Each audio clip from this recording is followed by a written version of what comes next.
Nakakalungkot itong pangyayaring ito. Pangulong Duterte ay isa sa mga dinadakila ng Pilipino, isang mabuting presidente na nakagawa ng mabuti sa kanyang bansa, sa kanyang mamamayan. Yung kanyang pagdurog sa mga gumagamit ng droga ay isang pamamaraan ng isang presidente para isagawa niya, alam niya na makabubuti sa kanyang bansa.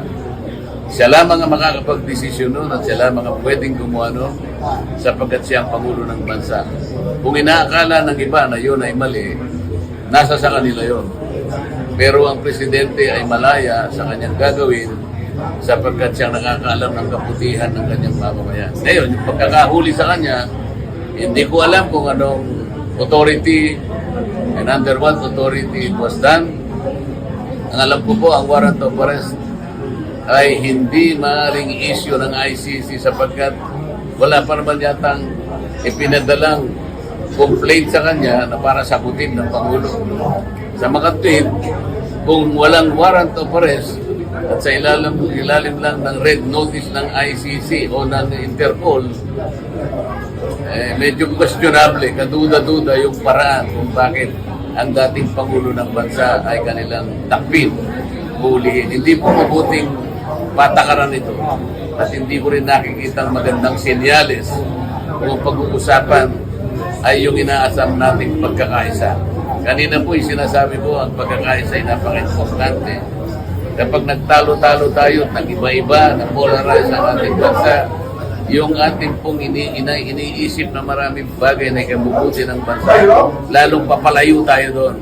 At ngayon, kung talagang totoong inuli siya, isa na naman pong senyales ng pag-aaway, ng dibisyon, ng pagkakabahagi ng Pilipino. Nakakalungkot, kung hindi man nakakatakot ang kanilang ginawa ito. With the arrest of President Duterte, ano matingin mo na senaryo sa ating politika?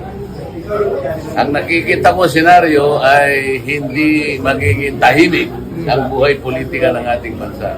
Maaring ang mga kababayan natin na nagmamahal sa dating Pangulo ay malulungkot din. Baka nga hindi lang malungkot. Baka nga magkakaroon ng itatanim na galit sa kanilang sarili o hindi mabuti.